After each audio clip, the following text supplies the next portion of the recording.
Hello, and thank you for the invitation to speak today. So as has been said, my name is Michael Rudgyard. My email address is there if anyone wants to contact me after the talk.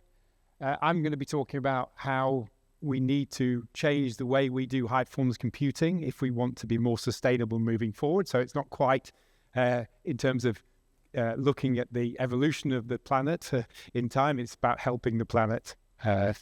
So I'll start off by giving you a brief introduction to who we are. So Alces Flight is a UK company.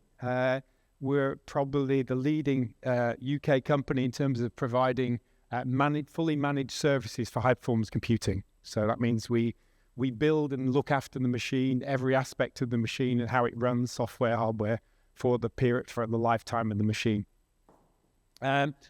So we have systems at about 20 plus universities and research centres in the UK. We look after a number of commercial HPC and AI systems, including 3 of the Formula One teams who are our customers. It amounts to about 400,000 compute cores under management from us. The biggest system we look after is 200 racks, and that's co-located in the US, strangely enough. Most of our customers are on-premises or have been on-premise, but more and more are now looking to co-locate their HPC resources in data centers, and that will be part of my discussion later on. So the reason my talk came about is because lots of our customers have been asking us about, first of all, cost, but also sustainability of HPC. So more and more of our customers are interested in the sustainability agenda. You know, how are they going to meet their net zero targets over the coming years? So that's where the research came about. That's why I did some of the research in order that I could present back to our customers. So this is where this talk emanates from. Again, just to finish what I'm saying about the company, we work with a number of hardware providers, we work with a number of data centers, we work with a number of public cloud providers, but we don't actually sell any of their servers. We don't sell hardware, we don't sell data center services, we don't sell cloud services. We're just a managed service company that works with those customers, with those commercial organizations. We also do some work with NAG in terms of managed services. They do managed services for workflows and things like that in HPC. Anyway, that's who we are. As I said before, this talk was put together so that our customers could understand what's happening in the marketplace and what their options are moving forward to improve their own sustainability metrics. So what I'm going to do is to give you a high-level view. Apologies if a lot of this is known to you. In the past, people have been able to take away a mix of things that I've said, so hopefully you will too. I'll start off by the whole discussion around legislation and carbon reporting. So, as you probably know, there was a directive from the European Community that states from the 5th of January 2023, large listed companies need to disclose information about social and environmental issues and the impact of their activities in terms of people and the environment. So this is legislation. People now have to, large companies, large institutions, universities, research centers now have to start submitting information about what they are doing in terms of helping to solve the problem of climate change. So as part of that, they need to understand what they need to do in terms of carbon accounting. Okay. So, and looking at carbon accounting, carbon emissions tend to come from 3 different areas. What we call scope 1, which are direct emissions under the control of an organization. Scope 2, which is emissions from energy that's been purchased. And scope 3 is emissions that are under the control of the organizations.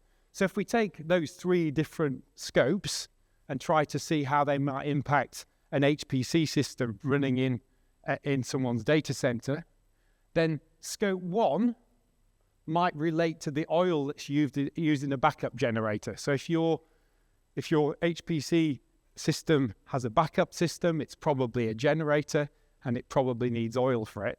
So that is scope 1 carbon number that relates to direct emissions under the control of an organization. So you've bought the oil, you're potentially going to use the oil. Scope 2 is the most obvious one from an HPC perspective.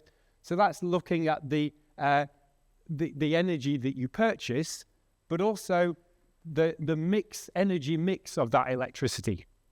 And we'll talk more about that later on. So what percentage of that electricity is coming from carbon emitting generation and what is renewable. Again, I'll come on to this in more detail.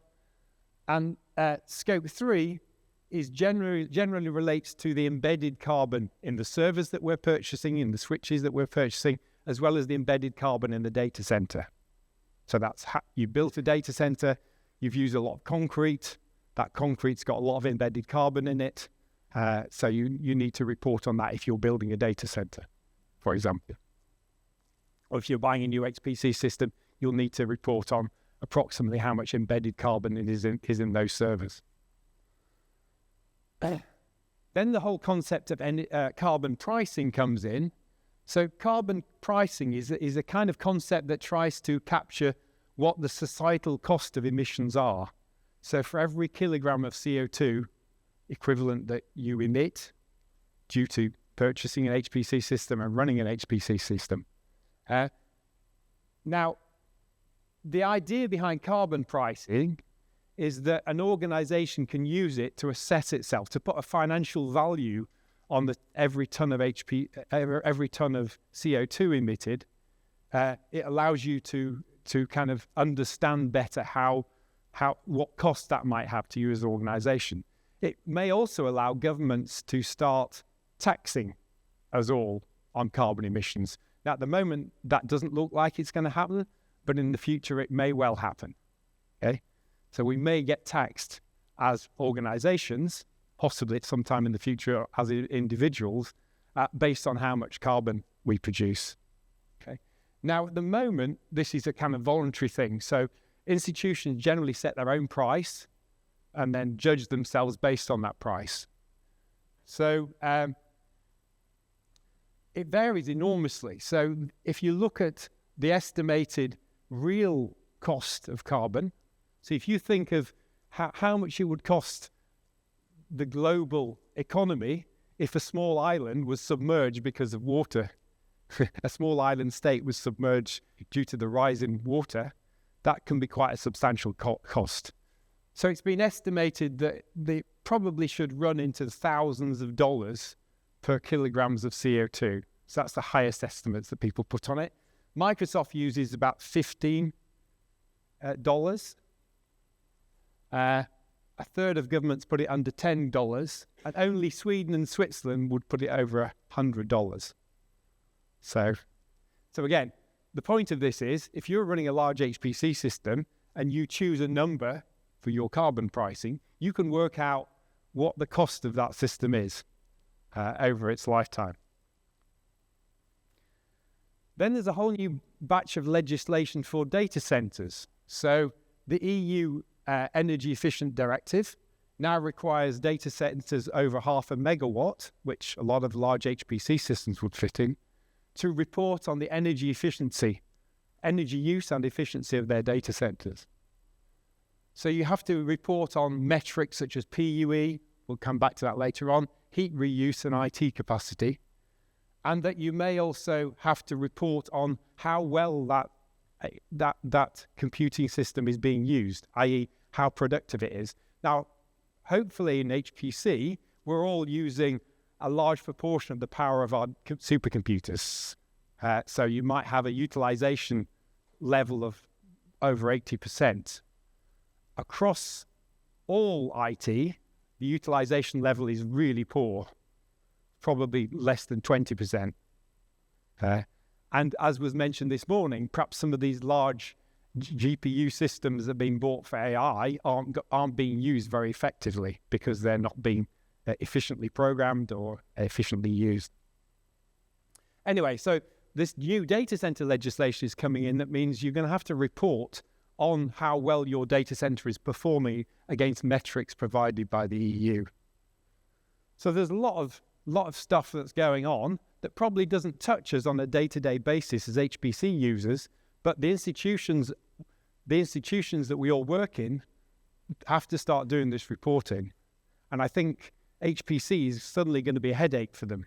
They're going to have to think, oh, where's all our energy? Oh gosh, the HPC system in our universities, using 0.5 megawatt of energy. And suddenly I have to report on it and I don't have any statistics, etc., etc. So I'll move on now to energy mix. So we're using all this electricity to power our supercomputers. Where is this energy coming from? Where is it cleanest and cheapest? So here I've got a graph showing a number of countries in Europe. I've kept it to Europe. And I've shown on the left-hand side, I'm showing the mix of energy. Okay, so I've got a green bar that corresponds to renewable energy, a white bar that corresponds to low carbon energy, and a dark grey bar that corresponds to fossil fuels. Okay, and on the right-hand side, I've got a carbon intensity figure. Okay, so the carbon intensity the carbon intensity figure here varies from a very small, around 20, to about 800 in Poland. So what that is for every, it's how many kilograms of CO2 is being emitted to produce that energy, to produce a megawatt of energy, okay? So there's a very big difference in how green our energy is across Europe. I've not included all European countries here, but you can see that Poland uses a lot of carbon-intense energy, so fossil fuels. On the right-hand side, if I focus in, there's a small number of countries that do exceptionally well. So Sweden, Iceland, Norway, and France have carbon intensities that are way less than 100 kilograms of CO2. Okay, so this is quite interesting because it's already telling us if we want to run our HPC resources very efficiently, there may be places that are better for our HPC than others. Okay, now interestingly, I put Spain and Portugal here, given we're in Spain. Spain does okay. You've got a reasonable amount of renewables, and that's increasing all of the time. But you've got nuclear. So nuclear is the main contributor to low carbon. It's not fully renewable. It's classified as low carbon. And I believe, for example, in Aragon, they're thinking of building some new AI data centers that will be 100% powered by solar energy, which is kind of interesting. The problem with Spain and Portugal is it tends to be fairly hot. So cooling the servers becomes more of a problem. I'll come back to that later on. Interestingly, within a country, you can get big variations in how green the electricity is. So there I've got differences in by region in Sweden and Norway, and in the UK, there's big differences, right? So in the UK, if you're going to run an HPC center, it makes more sense perhaps to put it in the north of England than run it in the south of England. Okay, energies. So if you then think about the data center energy strategy, power transmission, on-site generation, and heat reuse, and other ways that we can improve the efficiency of our data centers. So an interesting thing that I didn't realize how bad this is, but in the UK, 8% of the total electricity we generate is lost due to transmission losses. So we generate it, and just transferring that electricity to where it's being used costs us 8% of our total generation. In Spain, the last figure that I could find was from 2014, and it was 10%. So I don't know if that's improved a lot, but that's the last figure I could find. The figure for the UK comes from 2022, so it's a fairly recent one.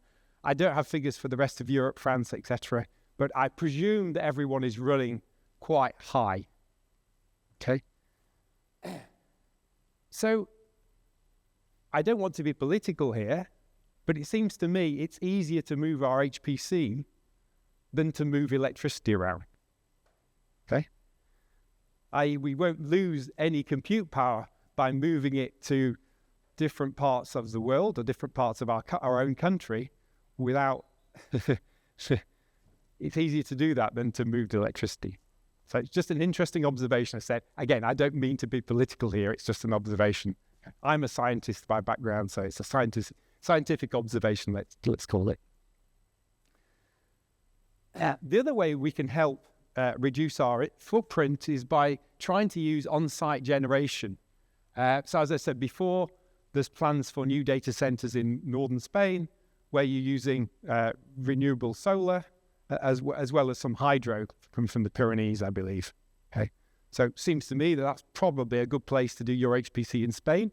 I'm not an expert on the Spanish HPC system or the Spanish electricity system, but that's possibly something you might want to think about.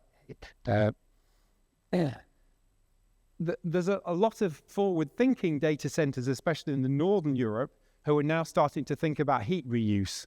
So one of the partners we are working with are planning HPC centers next to public swimming pools. So they're using waste heat from the supercomputers to warm swimming pools. Okay. Again, that works really well as a model in Northern Europe, where we have more requirement for heat. In Southern Europe, it's a bit more problematic. But again, obviously, by using your compute to heat water, that water would normally have been heated by electricity or by some other means. So it's a carbon, it's a net positive carbon effect. So data center efficiency and IT efficiency, I'll cover this quite quickly. So there's something called the power usage effectiveness, which is just essentially the total power used by the data center divided by the power used by the IT equipment alone. Okay, and roughly speaking, data centers are between 1 and 2. 1 is a perfect data center. 2 is a bad data center. Most data centers, most HPC data centers around the world probably have a PUE of worse than 1.5. If you go into a lot of universities, I don't want to diss a particular sector, you'll find that their data centers aren't particularly high quality. They haven't been refreshed in a long time. They're using old cooling technologies and things like that. So they have a high PUE, which means they're using a lot of power just to keep the equipment cool. Okay, obviously we can change that using liquid cooling. New technologies can help us reduce that figure. A good figure, the EU thinks a good figure is less than 1.2. I would say that for an HPC system, it should be less than 1.1. Should be using something like rear door cooling, perhaps immersion moving forward. But also one thing to remember, as I've said before, is location affects the PUE. Okay, if you're living in a hotter climate, you have to get rid of all this the heat somehow, and it's less easy to get rid of heat in a hotter climate. I won't go on about this too much, but obviously improving IT efficiency means you get more compute per dollar and less grams of CO2 equivalent emitted. Okay, so that's been dealt with earlier on today. We all know we need our codes to run faster. We need the system to work better, etc., etc. I'll briefly say something about embedded carbon. So I mentioned before Scope 3, embedded carbon. In terms of what we're talking about here, there's two aspects of embedded carbon. The embedded carbon of a data center, so embedded carbon of perhaps building that data center. So if you're thinking about building yourself a new data center to put your new HPC machine in, you should be thinking about how green you're building this data center. Because concrete, for example, is pretty bad when it comes to the embedded carbon of concrete. So we're working with data centers in northern Sweden where they've, as much as possible, they've used wood sourced locally in the forests in the north of Sweden to build their data centers. So, for example, they've got huge support beams made of wood, about this thick, this big. There's actually a company out there selling wooden racks, fireproof wooden racks. But yeah, anyway, so you get the idea. The other thing you need to think about is when you purchase your IT hardware, think about the embedded carbon of that.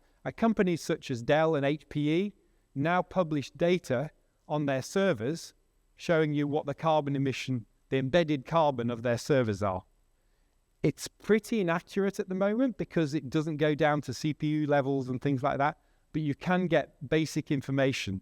And remember that your institutions are going to start to have to gather this information. And most of them aren't prepared for it. That's the interesting thing. But as I said, some manufacturers started providing that information.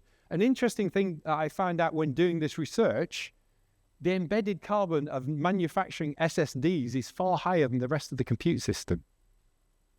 So interesting, if you've got SSDs in all of your compute nodes, the embedded carbon will go up quite substantially. Just a comment. What I wanted to do now was just do a kind of spreadsheet exercise of looking at what would happen if you were purchasing a new HPC system and what the effect of where you put that system has on the cost of that system. So I've taken, this system was a real computing system bought in the UK for a customer of ours about 8 months ago, okay? So if I take this system, and we know the cost of the system, and say, okay, let's compare running this system for a period of 5 years. So we're going to a real HPC system. We're going to run it for 5 years. We're going to say that the data center it was going in was a university data center, and we're going to say it had a PU of 1.4. Okay, all of these figures we can change. By the way, I'm just giving you a kind of feel.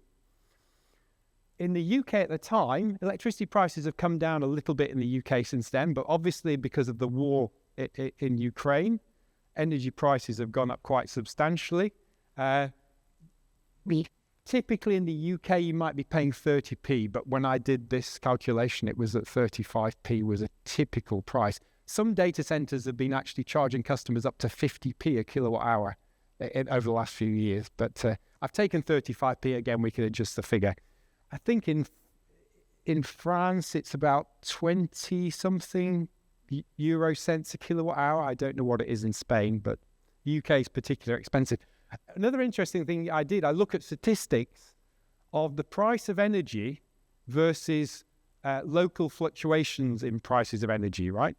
So look at the trend in energy price. So in 2008, we had a global financial crisis. The price of energy peaked, went up, came down again, but then quickly got back to the price before. So we're all conned because we're all saying, the cost of energy has only gone up because of this temporary crisis. But what essentially happens, it always goes up, right? And in the UK, it's virtually linear. No matter what political event has happened, it's virtually linear. So I do not expect the prices of energy to come down as they were before the crisis in Ukraine at the moment. Just looking at historical trends. Again, interesting. So I look at this price of electricity and I look at data center overheads. Now, we tend to underestimate the cost of the data center when we run our HPC systems. We don't think about all of the guys who are just, their function is to keep the data center going. We don't think about the fact that we've got support contracts for cooling systems, and they're quite expensive. We've got support contracts for things like energy distribution systems in the data center. We tend to forget that. That's someone else's problem.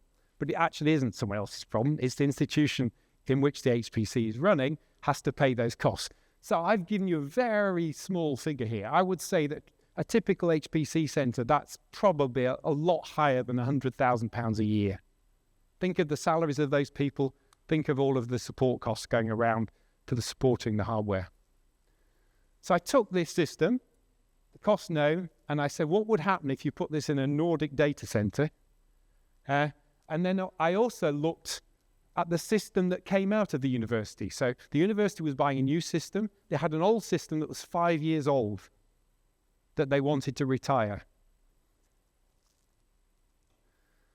So here, what we have here is the annual cost per gigaflop of the system at the customer site. This is if we managed it, but I won't go into the commercial details there. And this is moving that same system into a Nordic data center. Okay. And this is looking at the old system that came out of that same university in the same Nordic data center. Okay. So what you have to remember here is the cost. I'll give you an example. The cost of electricity in Iceland is about 5 euro cents a kilowatt hour. Okay. Over the lifetime of an HPC system, it now costs you more in energy to run than it costs you to purchase that HPC system over a 3 to 5 year period. So moving your HPC system to where energy is cheap is obviously a good thing. But this thing surprised me. It surprised me. So if you take your 5-year-old system, you've already paid for the hardware. You can assume you've already written it off. So you can say that hardware you're going to throw away, so it's now free, if you like. Because you're not paying for the hardware, it's actually the similar cost per gigaflop running a new system as regard the old system. That's because we've got the energy price right down. Okay, because obviously that old system isn't as good. It doesn't give you as many gigaflops per watt as the new system. But because you're not paying for the hardware anymore, you've already paid for it 5 years ago, I'm not including that in the price. So to me, this says a number of things. Think about where energy is cheap and think about possibly co-locating your HPC where energy is cheap. But the other interesting thing is, here's the carbon footprint of that same system. So this system was a Dell system, so we managed to find out the embedded carbon figures, very approximate, but we had some figures. And this is the carbon emissions due to electricity usage, and this is the carbon footprint in the UK. What I've used here is an average carbon intensity for the UK as a whole, so I didn't go into regional variations. This is the same in the Nordic. This is the same system in the Nordic. This is the same system in the Nordic data center. You can see substantially fewer carbon emissions just because of the energy mix of the supplied energy. If you take the recycle servers, you can also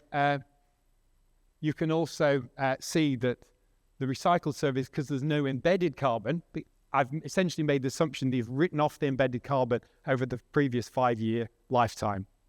Okay, you could make different models of how you're going to deal with embedded carbon, but I'm assuming it's linearly written down over 5 years.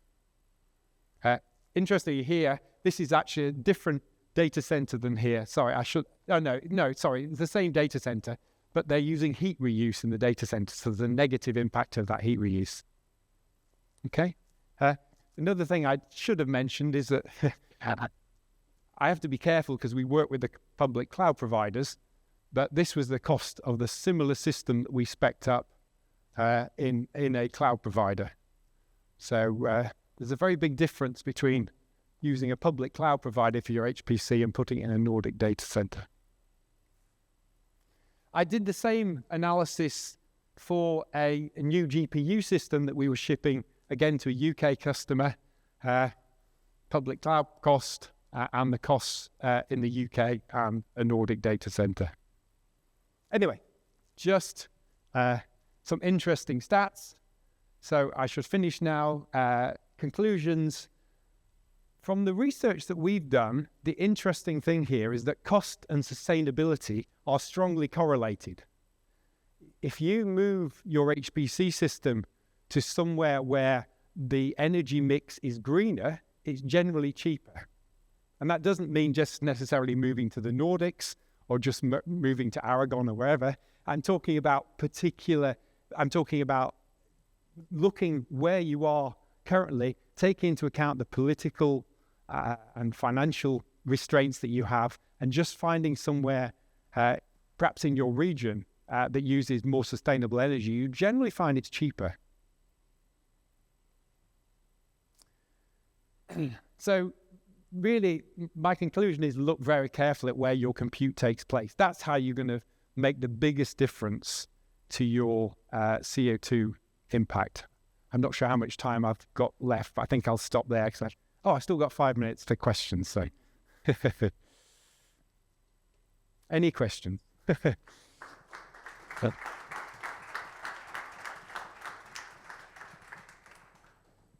We have one question here. Yes, hi, thanks for the presentation. I was wondering if you agree on the fact that probably PUE is something that needs an update at the light of sustainability. As you were mentioning, if we start having data centers that reuse energies, we might have a data center with a very bad PUE, but might be much more sustainable than a data center with a higher PUE that doesn't recycle energy. I think PUE is a good measure of efficiency of a data center because it fails to take into account the efficiency of the HPC system and the efficiency of the IT system and the efficiency of the applications running on that system, right?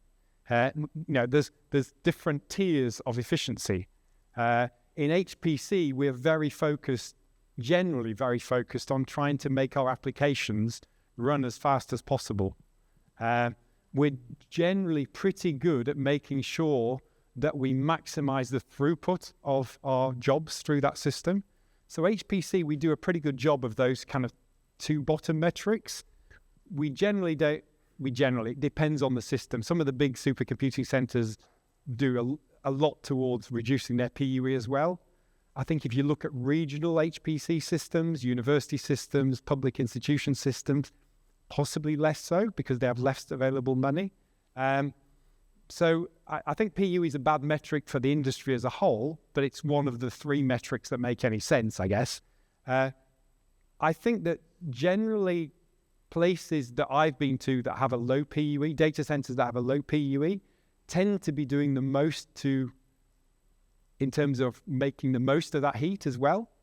So if you have a low PUE, you're probably using rear door cooling, or you're probably using immersion technologies. And because you're using rear door cooling or immersion technologies, you are taking warm water from that system, and that warm water is easier to deploy for heat reuse than a bad data center with a PUE of 1.9, where you just got this warm air floating around. So generally, I think good PUE correlates to the greenest data centers. That's my experience anyway.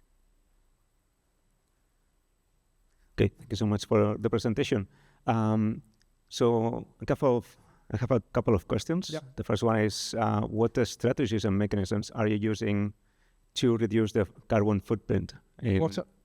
What strategies and mechanisms are you using to reduce the carbon footprint on the clusters that you're managing? So, as I said, the reason I've done all of this research is because a lot of our customers are coming to us and saying, okay, we're worried about the cost of electricity and we're worried about our CO2 emissions. So we've gone out and looked at what the best strategies are to reduce carbon emissions. Now, one of the things that we are doing as a company, which I'm sure Do It Now is also doing, is that we're working with our customers to make sure that their clusters are being used efficiently.